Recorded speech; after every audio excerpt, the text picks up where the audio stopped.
Ginger, thank you. Coming up, more problems for a troubled Earthquake. singer. Yep, We're having an earthquake.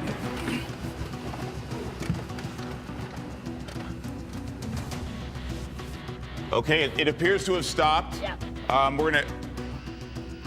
We're gonna jump right now to Look at our cameras behind us. to the U.S. Geological Survey. Let's get right on that right now. That felt very close. Very strong. Yeah, let's get right on that. Okay. All right, Henry, we're going to bring you into this. You can see right now, I mean, we've got stuff kind of here falling. We've got some sort of ceiling falling from the rafters up here. All right, we want to get to Eric Spillman.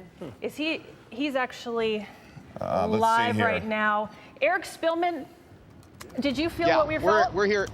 Absolutely. And what was interesting is you said in Hollywood that you felt it, and then literally about 20 seconds, not 20 seconds, maybe 10 seconds later is when we felt it here in downtown Los Angeles. So there was a bit of a delay between when you felt it in Hollywood and when we felt it here in downtown Los Angeles. But it was a definite jolt, just one single jolt. Right. And, you know, I haven't seen the magnitude, but it was definitely something we could feel here in downtown.